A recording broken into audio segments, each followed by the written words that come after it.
예전에 지인들과 스포츠 관련 이야기를 나누던 중에 어쩌다 보니 뚜르 드 프랑스 이야기까지 하게 된 적이 있었는데요. 열을 내서 설명하던 중에 옐로우 저지 입은 선수가 스테이지 우승은 하지도 못하고 스테이지에서 1등으로 들어오지도 않았는데도 불구하고 종합 우승자라고 하는 거에 이런 주변 지인들은 이해가 안 가고 이상하다고 말하는 그런 경우가 있었는데요. 사실 저도 처음 이 대회를 접했을 때 저도 잘 이해가 안 갔었죠. 사실 1등으로 안 들어왔는데 1등인 상황? 뭐지? 약간 이런 느낌이었던 것 같아요. 처음 접하면 그런 생각을 해볼 만한 것 같아서 이번 영상을 준비했습니다. 궁금하시면 끝까지 봐주세요. 안녕하세요, 퀵스 페달링입니다. 현재 2019 뚜르 드 프랑스 대회가 열리고 있는데요. 1919년도에 옐로우 저지가 처음 만들어져서 이번 연도가 100년이 되는 해라고 해요. 이번 시간에는 뚜르 드 프랑스의 기본 규정에 대해서 한번 알아보려고 합니다. 자, 시작하겠습니다. 첫 번째는 기록입니다. 뚜르 드 프랑스에서는 골 라인에 먼저 들어오는 사람이 1등입니다. 또 포인트 클래시피케이션이 있어서 어느 지점을 먼저 통과하거나 스테이지 1등일 때 포인트를 부여하는데 이런 점들이 아주 다이나믹해서 골라인 앞에서 경합하는 모습을 많이 볼 수 있죠. 그때는 제 심장도 같이 바운스 하는 것을 느낄 수가 있는데요. 그런데 문제가 있습니다. 거의 200명이 동시에 출발을 하는데 모든 선수가 동등하게 출발선에서 출발을 하지 않기 때문이에요. 기록은 각각 정확하게 측정하지만 골 라인에서 1등으로 들어가는 것을 생각해보면 맨 뒤에서 출발한 선수가 가장 불리하겠죠. 그래서 다 같은 기록으로 간주하게 됩니다. 단 조건이 있습니다. 뚜르 드 프랑스 규정에는 타임 키핑이라는 항목이 있습니다. 한 같은 그룹이 골라인을 통과했을 때 그 그룹은 같은 시간 기록으로 인정되는 건데요. 그룹이 갈라졌을 때는 두 라이더의 간격이 1초 이상이 되면 다른 시간으로 기록이 됩니다. 하지만 한 무리의 스프린트 피니시가 예상될 때에는 두 라이더의 간격이 3초 이상으로 본다는 규정이 있습니다. 그러면 골인하는 장면을 눈여겨보아야 되는데요. 스프린터로 승부를 지을 경우에는 초 차이가 거의 없다시피 해서 찰나의 승부가 결정되죠. 그래서 1등 우승자 골인 시간을 기준으로 그 다음부터 시간 차이가 있는데 3초 룰을 적용한다고 합니다. 즉 1등에 이어서 3초 안으로 골인하게 된다면 2등도 시간 기록상으로는 1등과 같은 시간을 기록하게 되는 것이죠. 그룹으로 스프린트로 들어오면 사실 낙차 사고도 많이 나기 때문에 3초로 설정하지 않았나 싶은데요. 3초면 골 라인에서 60km/h 이상의 속도로 들어오니까 거의 기록면에서는 차이가 안 나게 되는 것이죠. 그러면 칼같은 시간 싸움은 없는가? 라고 하면 그 대답은 TT입니다. 타임 트라이얼 개인 독주라고도 하는데요. 선수들 한 명 한 명씩 1초 간격으로 출발하게 되고요. 그리고 이 기록 측정은 100분의 1초로 측정하게 됩니다. 토마스 선수가 스테이지 우승을 했는데요. 기록을 한번 보실까요? 여기에서 보면 2등, 3등의 기록이 1등과 6초 차이로 같은 것을 알 수 있고 4등을 기록한 마이클 매튜, 그 다음으로 피터 사간 선수부터 10등까지의 기록이 1등과의 26초 차이로 같은 기록으로 결정된 것을 볼 수 있어요. 그래서 기록상 리드를 하고 있는 옐로우 저지의 선수는 악착같이 1등으로 들어온 그룹에 붙어서 들어오고 자신보다 기록이 월등히 낮은 선수의 스테이지 우승에도 일일이 대응할 필요가 없게 되는 거죠. 팀 그룹 내에서 안전하게 체력을 비축하면서 현명하게 라이딩을 할 수 있게 되는 것이죠.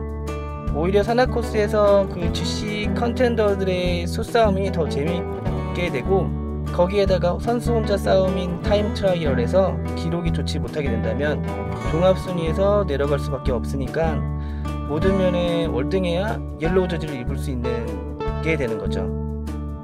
두 번째는 스테이지 보너스 시간 점수에 관한 룰을 알아보겠습니다.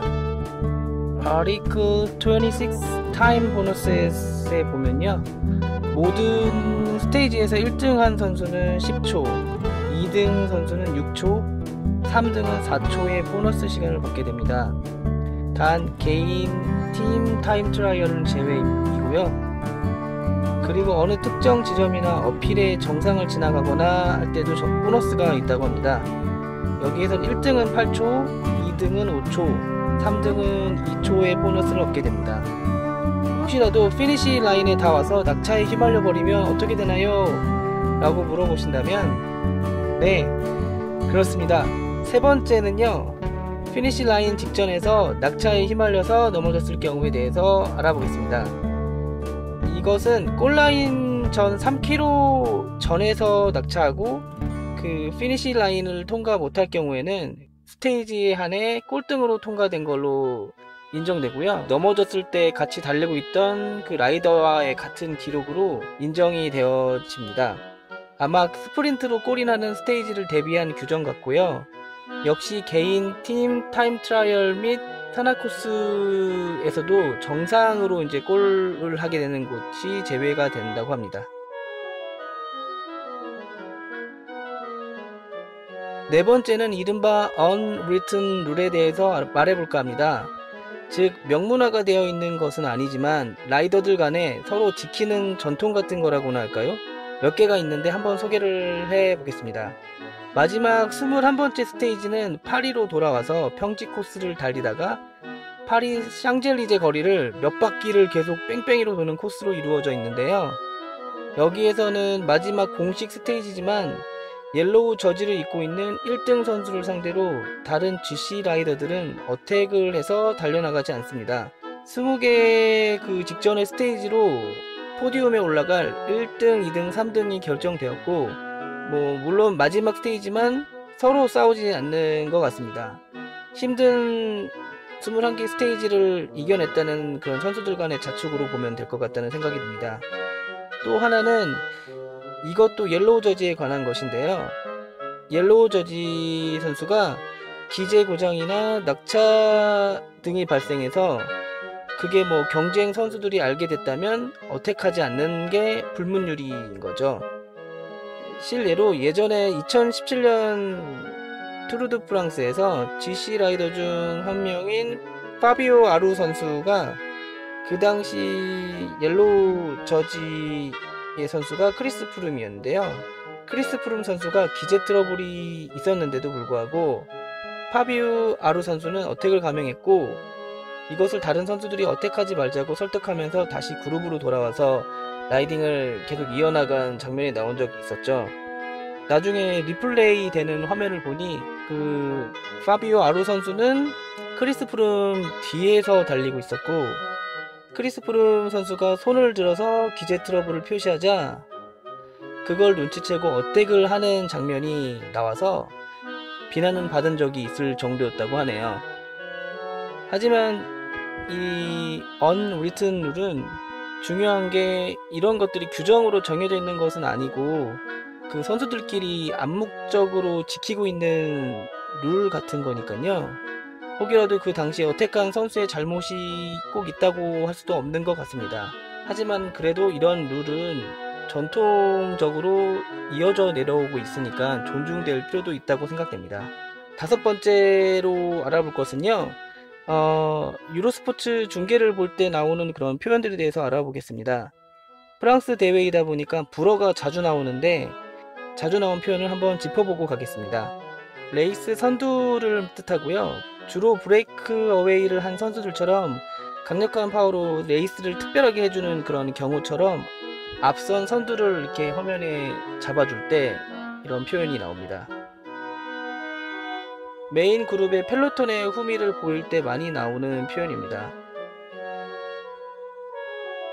단순 영어의 의미는 플래툰이고요. 군대 단위이죠. 소대를 의미하는데요. 이 자전거 사이클링 대회에서 가장 메인 그룹을 의미하고 바람에 맞서서 서로 에너지를 줄일 수 있는 그룹 형태이고, 가운데에 있으면 최대 40%까지 에너지를 절약할 수 있다고 합니다. 드래프팅 형태인데요. 크로스윈드가 불 때, 즉 축풍이 불 때 대각선 방향으로 길게 드래프팅 하면서 에너지를 세이빙하는 방식이며 종종 넓게 개방된 필드에서 종종 발생합니다. 영어로는 pursuer이고요. 추적자이네요.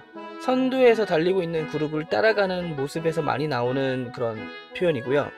선두 그룹은 조금 지쳐있고 계속 도망가려 하는데 뒤따라오는 메인 펠로톤에서 그 앞에 있는 선두를 따라잡으려고 몇몇의 선수가 한두 명의 선수가 튀어나와서 쫓아가는 장면이 연출되는 경우에 이렇게 그룹이 많이 쪼개지는 경우인 거죠.